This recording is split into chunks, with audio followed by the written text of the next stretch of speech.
Tous. Merci de vous être connectés ce matin pour notre webinaire sur la mobilité franco-suisse. Ce webinaire s'inscrit dans un trio de webinaires via notre desk franco-suisse RSM. Donc, le premier thème de ce premier webinaire, c'est la mobilité et les impacts sur les salariés qui vont de la France vers la Suisse.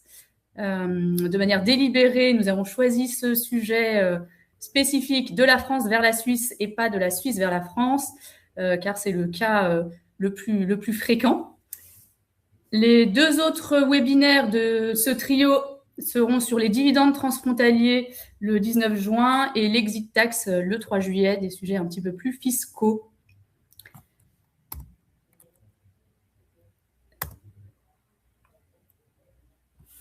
Donc, nous sommes 4 représentants de ce desk franco-suisse de RSM aujourd'hui. Alix de Sigoyer, qui est manager juriste en droit social chez RSM France. Bonjour à tous. Isabelle Pluton, notre spécialiste retraite RSM France aussi. Eh bien, bonjour. Moi-même, Amélie de Chantemel, directrice du pôle social international à RSM France. Et Augustin de la Chapelle, notre ami de RSM Suisse, qui est associé, spécialiste GES et donc mobilité. Bonjour à tous, ravi d'être avec vous ce matin. Pour ceux qui ne connaissent pas forcément le réseau RSM, nous sommes le 6e réseau international d'audit avec 65 000 experts à l'international. Nous sommes présents dans 120 pays. En France, plus spécifiquement, nous sommes 1500 collaborateurs présents dans 19 bureaux. Et au sein de RSM France, nous avons donc ce desk franco-suisse qui est à l'origine de ce webinaire avec RSM Suisse. Absolument, juste quelques mots plus courts de notre côté. Donc, on fait également partie de ce grand réseau mondial présent dans 120 pays. RSM en Suisse est implanté dans les grands centres d'affaires que sont Genève, Lausanne et Zurich. 3 sites et 200 collaborateurs, une croissance très forte pour arriver prochainement au niveau d'RSM France. Plus spécifiquement sur ce webinaire aujourd'hui, nous allons donc vous présenter les différents schémas juridiques qui peuvent amener des salariés français à aller travailler en Suisse. On évoquera les différents impacts en termes de droit du travail, donc les impacts sur le contrat de travail, quel droit va être applicable, sur les cotisations sociales, où sont-elles payées, à quelle protection sociale donne-t-elle droit. Et nous évoquerons aussi la retraite, l'acquisition des droits dans les différents pays et ce à quoi on peut prétendre en ayant travaillé en France et en Suisse au niveau de la retraite. On vous présentera quelques points d'attention particuliers en fin de webinaire et puis enfin, vous pourrez nous poser vos questions le cas échéant.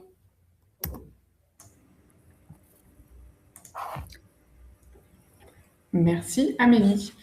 Alors, on va commencer par définir les différents cadres juridiques de la mobilité.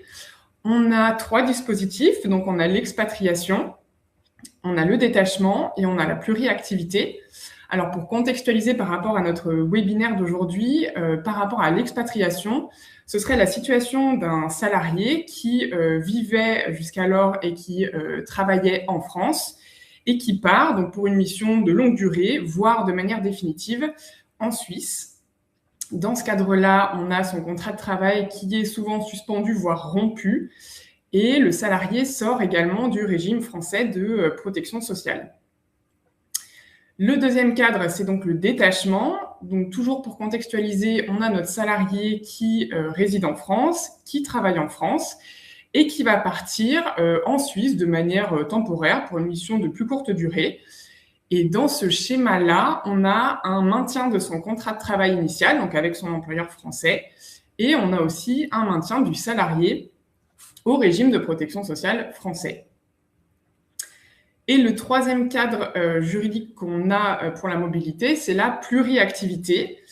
Et pour définir ce schéma, alors on a toujours notre hypothèse du salarié qui réside en France et qui travaille de manière habituelle en France, mais il va être amené de manière assez régulière, fréquente, à travailler également sur le territoire suisse.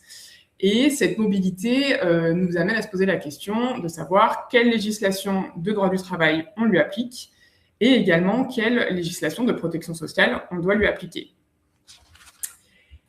Toujours pour ces cadres de la mobilité, on a fait aussi un petit focus forcément sur la situation du télétravail, qui s'est beaucoup développé ces dernières années à la suite des différents confinements, et notamment l'hypothèse du télétravail transfrontalier, parce qu'on a un accord cadre qui est entré en vigueur le 1er juillet 2023 et qui traite spécifiquement de cette situation. Et là, notre hypothèse, pour illustrer notre propos, on a donc un salarié qui réside en France et qui va faire 2 jours de télétravail en France depuis son domicile, et il a son employeur situé en Suisse, et il va travailler 3 jours par semaine dans les locaux de l'entreprise. Et en fait, on a cet accord cadre qui intervient et qu'il faut articuler avec les articles du règlement CE. Donc, on a un principe qui est posé par l'article 13 qui prévoit que dans ce cas-là, le salarié qui télétravaille au moins 25%, donc c'est notre exemple, il est à 2 jours, donc il est à plus de 25%, donc il est rattaché à la protection sociale de son état de résidence, mais il est possible, selon l'article 16 du règlement CE, de demander une dérogation. Et dans ce cas, le salarié pourrait s'affilier au régime suisse, c'est-à-dire dans le pays où son employeur est situé, mais seulement si la France est d'accord, seulement si l'état de résidence est d'accord, ce qui rend le process un petit peu lourd parce qu'il faut demander l'accord à l'état de résidence. Et c'est là qu'intervient l'accord cadre, qui, sous réserve que certaines conditions soient remplies, permet quelque part un maintien automatique. On a un accord des 2 États qui est présumé. Et ces conditions sont les suivantes. Donc, il faut nécessairement une situation de télétravail transfrontalier. Donc, on a notre salarié qui habite en France, proche de la frontière suisse, et qui va travailler de temps en temps en Suisse et qui télétravaille depuis chez lui. Il faut que les 2 États concernés soient signataires de l'accord, ce qui est le cas de la France et de la Suisse. Et il faut également que la situation de télétravail représente moins de 50%. Et je laisse la parole à Amélie. Avant de la transmettre, je me permets un petit complément. Côté suisse, effectivement, pratiquant énormément cet accord pour le cadre de nos clients communs avec nos amis d'RSM France. Effectivement, le vocable a son importance. C'est un accord avec un plafond 50% qui est élevé, qui permet vraiment de donner un cadre réglementaire pérenne dans un besoin de flexibilité augmenté aujourd'hui. Mais j'insiste sur le fait dans la pratique que ça vise bien le télétravail. Il est possible de l'appliquer si les employés concernés ont très à la marge une petite activité haute qui n'est pas définie volontairement. Vous n'avez pas de pourcentage, vous n'avez pas de nombre de jours. Mais si à côté du télétravail, votre employé transfrontalier a une activité cadencée, répétée, habituelle sur 12 mois, et sur le cadre d'emploi frontalier franco-suisse, on en a énormément. Des gens grands voyageurs, responsables d'une région type Europe qui doivent voyager, etc. Si finalement, dans le cadre de l'exécution du contrat de travail, on fait autre chose que du télétravail, alors en principe, cet accord 50% n'est pas applicable. Il y a vraiment des subtilités d'application et d'articulation qui sont un petit peu laborieuses et arides. Donc n'hésitez pas à vous tourner vers les experts d'RSM France et Suisse à ce sujet. J'ai terminé pour le complément. Merci Augustin. Maintenant qu'on a vu les différents cadres et schémas juridiques qui peuvent amener un salarié français à travailler en Suisse, on va vous présenter les impacts, donc les conséquences de cette mobilité. Les conséquences en termes de droit du travail, donc comment est déterminée la législation applicable au droit du travail. Est-ce qu'on va être sur un 35 heures français ou un peu plus côté suisse, et ensuite sur les cotisations sociales, donc la protection sociale, où vont être payées les cotisations et à quelle couverture peut prétendre le salarié, et enfin au niveau de la retraite, donc où vont être payées les cotisations retraite et à quels droits vont être ouverts pour la retraite du salarié.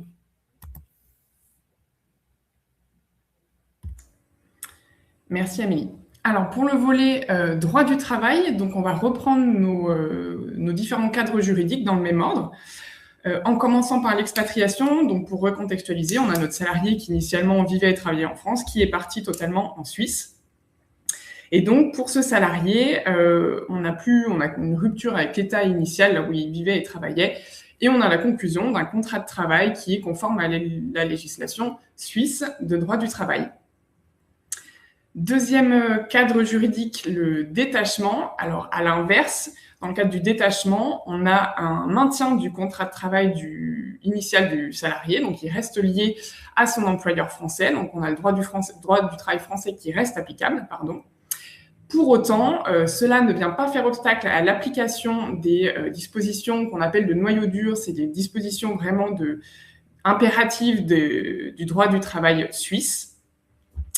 Et le maintien du contrat de travail, généralement, nécessite tout de même la rédaction d'une lettre de mission à minima, voire d'un avenant, pour bien encadrer les conditions de détachement du salarié et qu'il soit bien informé des conséquences pour lui de sa mobilité, même si son contrat de travail est maintenu et même si son affiliation au régime français est maintenue.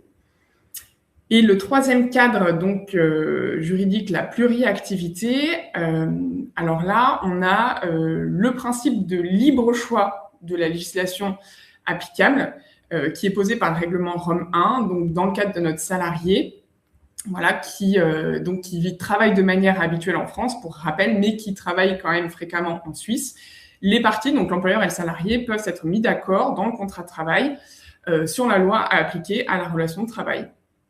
Aucun problème avec ça. Pour autant, encore une limite ici, cela ne peut pas déroger aux dispositions plus favorables qui seraient applicables si les parties n'avaient pas choisi de loi applicable.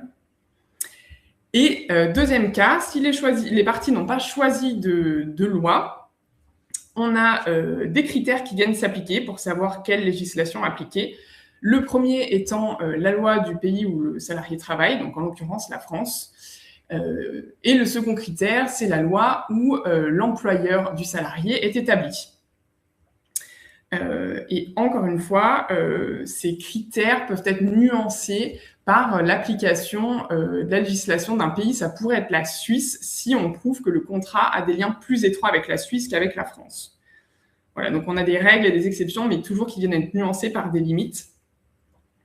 Et on a donc le cas un peu spécifique des frontaliers. Donc on a pour recontextualiser, notre salarié qui habite en France, proche de la frontière suisse, et qui donc, en fait, tous les jours part travailler en Suisse et rentre tous les soirs chez lui, voire une fois par semaine.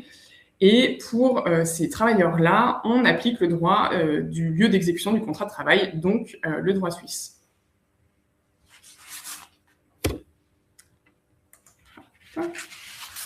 Et pour le volet de la protection sociale, donc on va à nouveau reprendre nos trois cadres juridiques. De la même manière, pour l'expatriation, donc notre salarié qui est parti définitivement ou presque en Suisse, il est complètement sorti du régime français de protection sociale et donc il est soumis au régime suisse. Pour le détachement, on a, comme le maintien du contrat de travail, le maintien du régime français de protection sociale. C'est un des avantages du dispositif du détachement et qui est un peu une exception qui fait que le salarié, même s'il travaille à l'étranger, n'a pas à s'affilier au régime du lieu où il travaille, ce qui peut simplifier les démarches.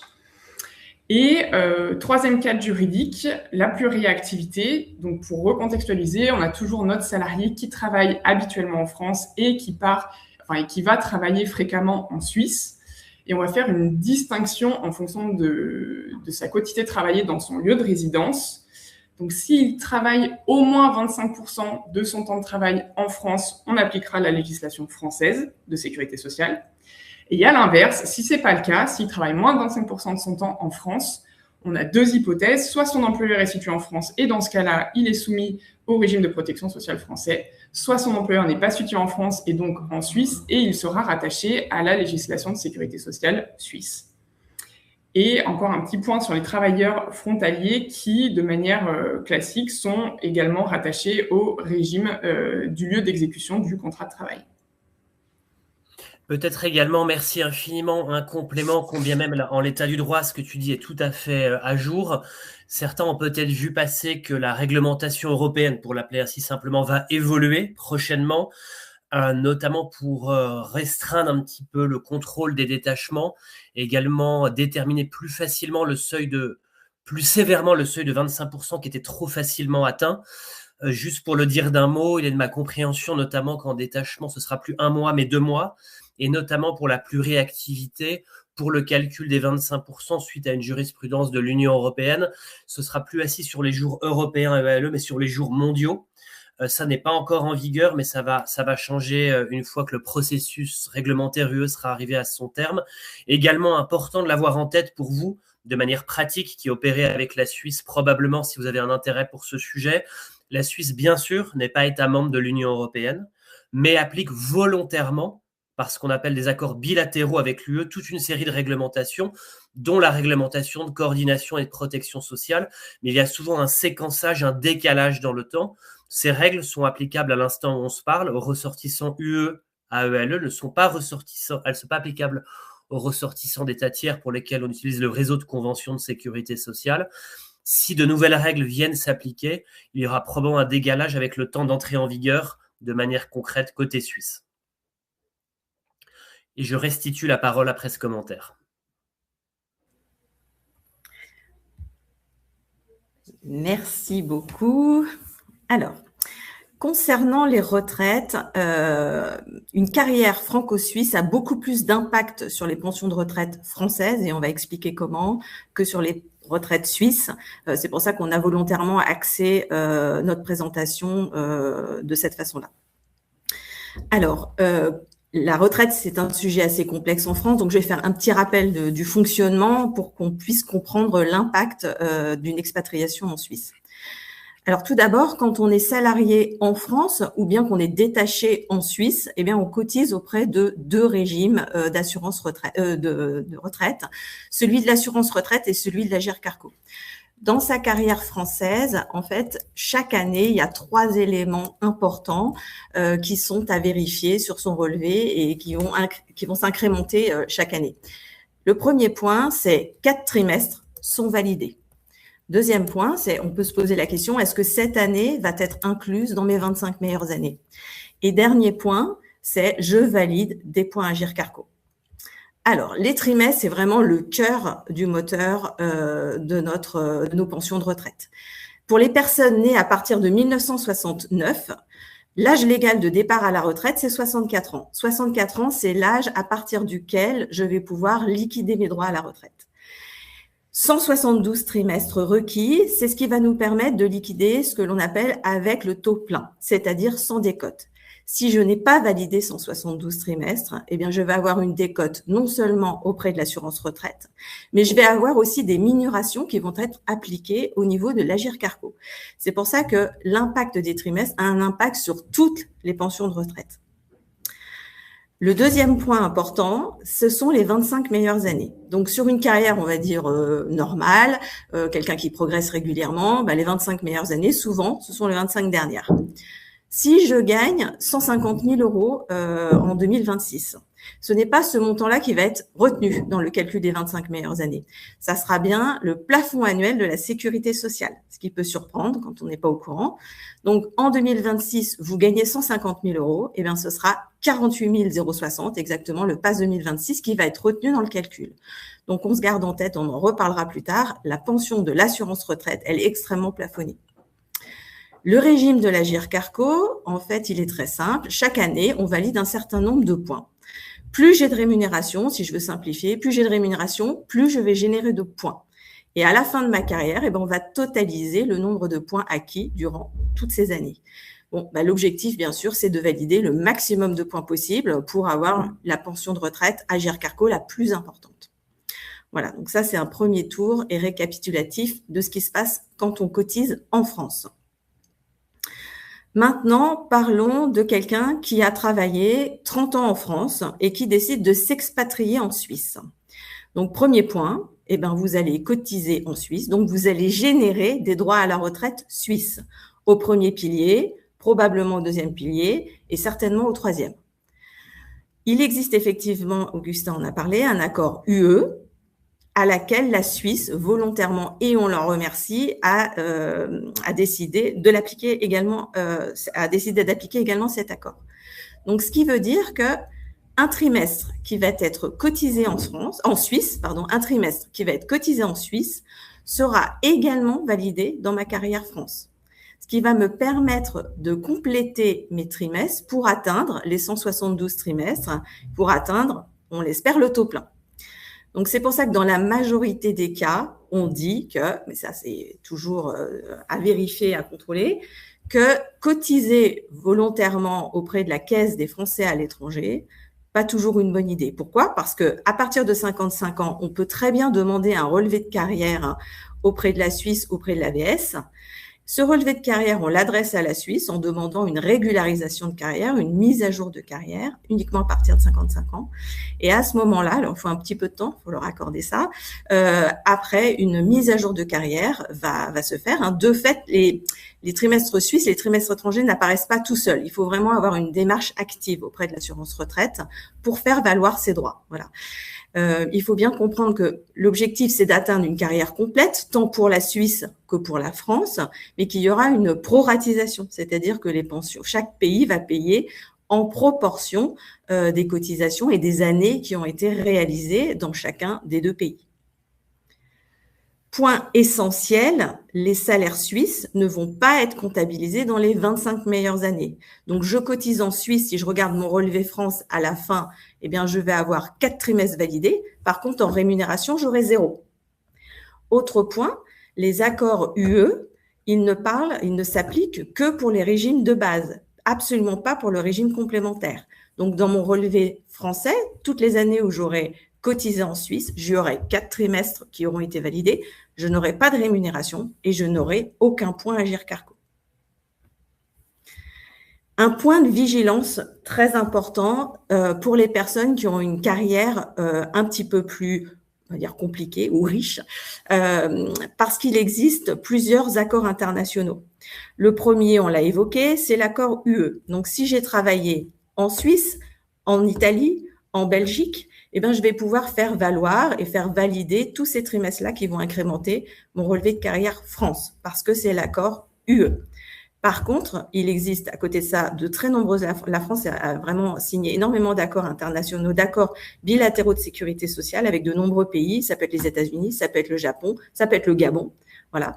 Donc, si je reprends un salarié, par exemple, qui a travaillé 15 ans au Japon et qui a travaillé par la suite 3 ans en Suisse, eh bien là, toutes les périodes ne vont pas forcément s'incrémenter dans la carrière française.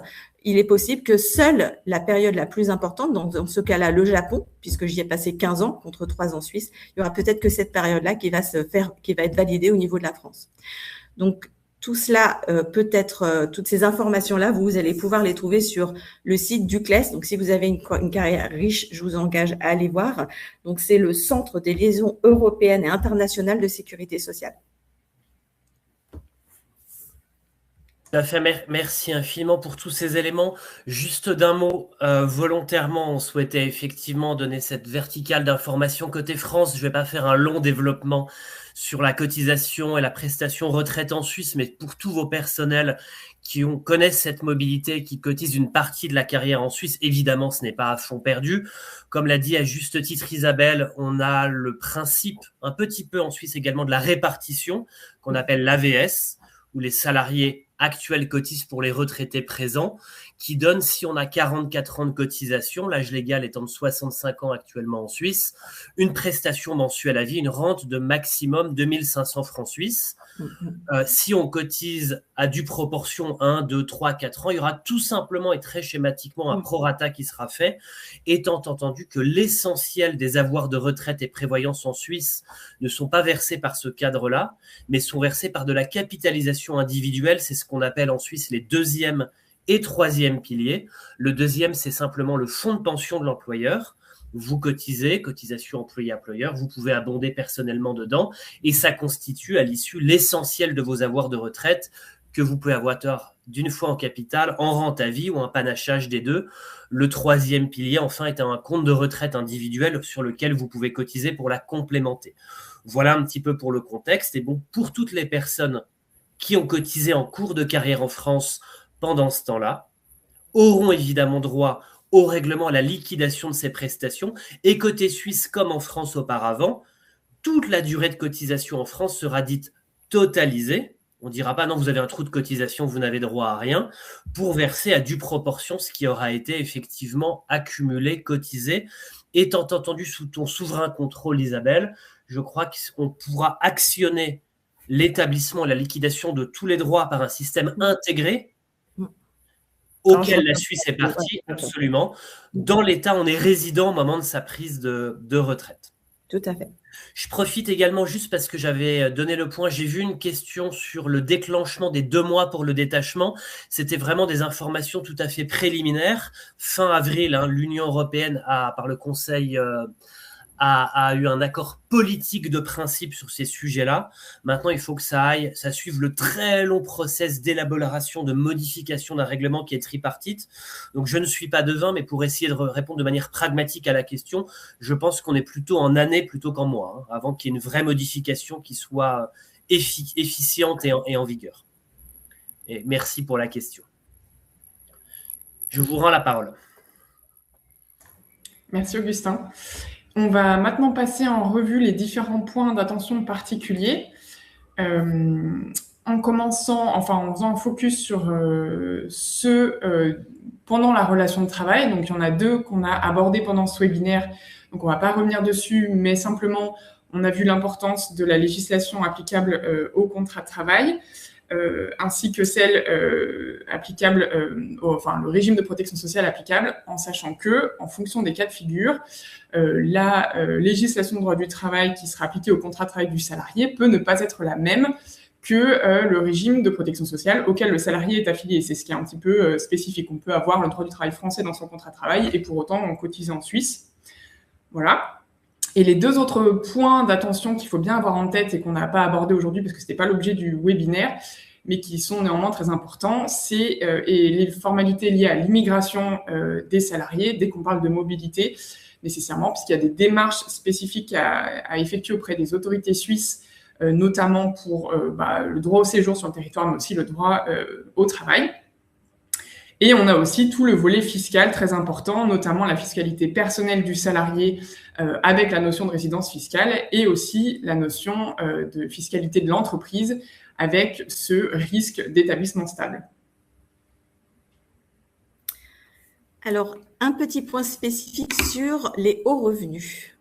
Donc, on l'a évoqué tout à l'heure, donc le salaire de base français, il est rapidement plafonné à 23 000 € en 2026. Pourquoi il est plafonné? Parce que les rémunérations sont plafonnées par le plafond annuel de la sécurité sociale qui est donné chaque année. Donc, en gros, le régime de base, c'est 2 000 € bruts par mois. Voilà, pour se donner un ordre d'idée, maximum. La pension de retraite la plus importante pour les hauts revenus, c'est donc mécaniquement par l'Agirc-Arrco. Pourquoi? Parce que, comme je le disais, plus on a de rémunération, plus on va générer de points. Et donc, on peut générer jusqu'à 2 900 points Agirc-Arrco par an, ce qui va vous apporter 4 000 € de pension de retraite supplémentaire par an. Donc, si je reprends mon exemple d'un salarié qui a travaillé 30 ans en France et qui est expatrié 10 ans en Suisse, eh bien, c'est 40 000 € bruts de retraite sur ces 10 années à laquelle il ne va pas cotiser. Enfin, il n'aura pas généré de points pendant 10 années. Et donc, ça va représenter 40 000 € de retraite brute annuelle qu'il ne percevra pas à terme. Donc, il est possible de souscrire volontairement auprès de Malakoff Humanis International pour générer des points Agirc-Arrco. Il reste juste à définir le montant de sa rémunération sur laquelle on veut cotiser. Ne jamais, c'est comme la CFE, on ne cotise pas à Malakoff Humanis International sans avoir calculé le retour sur investissement parce que c'est quand même des cotisations importantes. Et on se rappelle quelque chose d'essentiel, c'est que pendant ces 10 années, vous allez générer des droits à la retraite en Suisse, voilà, auprès du premier pilier qui sera également plafonné, on l'a vu, mais bon voilà. Donc peut-être que plutôt que d'investir à Malakoff Humanis International, foncez sur le 3e pilier. Dernier point important, Augustin l'avait légèrement évoqué, c'est comment à terme, quand et comment on liquide ses droits à la retraite le moment venu. Eh bien, c'est vrai que on le fait à partir du pays auquel on est fiscalement résident et qu'on paye ses impôts sur le revenu. Ce qui est important, c'est de savoir qu'il est possible d'appeler ces pensions de retraite à 64 ans en France. Si jamais la Suisse, ça c'est en train de s'aligner sur 65 femmes et hommes, voilà, donc la tendance ça va vers ça. L'Italie c'est 67 ans. Donc si jamais j'ai une carrière internationale, j'ai le droit de solliciter mes pensions de retraite dès 64 ans en France, et puis l'Italie ou la Suisse plus tard, dans un second temps. Voilà.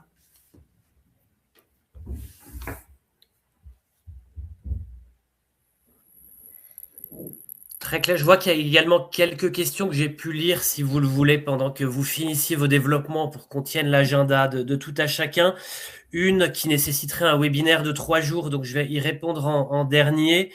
La question, une question qui est posée vise effectivement le fait d'envisager, en étant salarié en Suisse, en étant frontalier, de développer une activité professionnelle, une entreprise en France, et pour ce faire avoir un soutien de l'assurance chômage. La question est de savoir si on peut rompre ce contrat de travail avec une mécanique dite rupture conventionnelle à la française pour avoir droit à ce soutien, pour le dire de manière très simple. La réponse est non. Il existe bien sûr en Suisse des moyens de rupture bilatérale et concertée du contrat de travail, mais ça ne qualifie pas de rupture conventionnelle au sens du droit du travail français, d'aucune façon. Donc, pour répondre extrêmement clairement, l'intéressé ne doit ni démissionner, ni avoir une rupture conventionnelle, mais solliciter de la part de son employeur suisse une procédure de licenciement qui, pour l'employeur suisse, n'a absolument aucune différence, car vous n'ignorez pas que le droit du travail suisse fait plutôt une dizaine de pages. Il n'existe pas d'indemnité légale de licenciement, aucun protocole, aucun encadrement particulier, hormis exercer son préavis rémunéré, son solde de tout compte, des choses somme toute très classiques. Donc, pour répondre au point, il faut solliciter, négocier un licenciement, motif de rupture du contrat de travail qui permettra d'être reconnu côté français et d'avoir une activation de la protection qui est demandée pour l'activité envisagée. L'autre question, et je m'excuse d'avance, je vais répondre de manière assez générique, et la question est la suivante, ça vise le nouveau dispositif fiscal entre France et Suisse qui permet donc de télétravailler jusqu'à 40% par an en France, incluant 10 jours d'activité autre, de déplacement par exemple à l'étranger, en neutralité fiscale. Ces jours sont réputés passés à Genève et sont imposables à la source en Suisse. La question est de savoir si une autre solution est plus pérenne comme l'expatriation. Par pérennité, j'entends donc d'éviter d'avoir une juxtaposition fiscale entre les deux États. La réponse pour moi est clairement non. L'expatriation, le détachement suppose d'être renvoyé par un employeur en France sur une mission en Suisse. On ne peut pas être détaché en Suisse par un employeur suisse, donc juridiquement, ces canaux ne sont pas fonctionnels. En fait, pour un frontalier qui a pas mal d'activités, il doit faire plus de 40% de télétravail, c'est possible en fait. Il n'y a pas d'interdiction de principe. Il y aura par contre une conséquence fiscale qui est la suivante. L'entièreté du télétravail, pas jusqu'à 40%. L'entièreté du télétravail devra être retraitée dans la déclaration imposée en France et de l'autre côté sera exonérée d'impôt à la source en Suisse. Il n'y aura pas de double imposition sur le même revenu. La personne également qui doit énormément voyager, aux mêmes causes, les mêmes effets, au-delà de 10 jours, tous ces jours devront être retraités comme imposables en France et exonérés en Suisse. Ceux qui suivent le sujet savent que depuis le 1er janvier 2026, ce dispositif qui existait déjà depuis quelques années, mais qui n'était pas définitivement entré en vigueur, est dorénavant contraignant, avec également un échange automatique de données salariales entre les deux États pour en être le garde-fou. Alors pour répondre d'un mot et très rapidement, en fait, dans ces cas de figure, si on veut éviter les contrariétés, le point de savoir si on a un frottement fiscal entre les deux États, le point de savoir si au social, on est dans le champ de ce qu'expliquait Alix un peu plus tôt, les 25, les 50, etc. La solution est radicale, mais la solution existe et beaucoup d'employeurs l'exigent, notamment pour les frontaliers grands voyageurs, c'est tout simplement de résider en Suisse. Le fait de pouvoir librement s'installer en France proche avec un permis G répond à la réciprocité de la libre circulation des personnes que la Suisse applique aux travailleurs UE.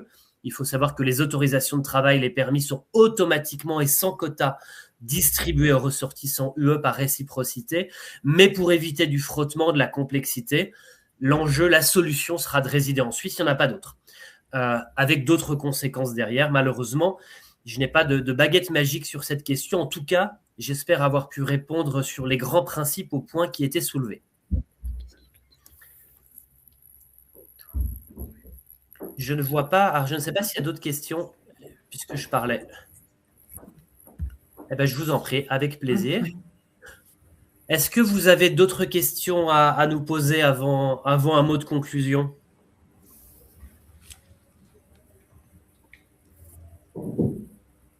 Non? Pas de timidité, hein, il n'y a pas de mauvaises questions, n'hésitez pas.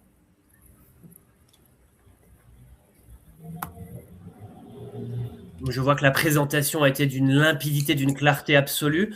Encore une fois, la volonté dans le cadre de ce DES franco-suisse qui est très actif chez nous était de mettre une focale volontaire sur le volet français du sujet, donc parce qu'il a des complexités que nous voulions vraiment mettre en avant. Titre personnel, je vous remercie dans le cadre de la matinale organisée par SM France de m'avoir accueilli, moi, le collaborateur helvétique dans cette discussion en ligne. Et puis, je rends la parole à qui de droit pour la conclusion. C'est toujours un plaisir de t'avoir, Augustin. Effectivement, comme dit Augustin, nous travaillons en étroite collaboration RSM France, RSM Suisse sur tous ces sujets. Je le disais en introduction, on va présenter 2 autres webinaires plus orientés fiscalité sur les dividendes transfrontaliers et la mobilité franco-suisse, le 19 juin et le 3 juillet. N'hésitez pas à vous inscrire pour ces webinaires et puis nous sommes disponibles au niveau de RSM pour répondre à toutes vos questions relatives à la mobilité, que ce soit avec la Suisse ou d'autres pays. Merci à tous. On vous souhaite une belle journée. À bientôt. Bonne journée. Au revoir. Bonne journée. Au revoir.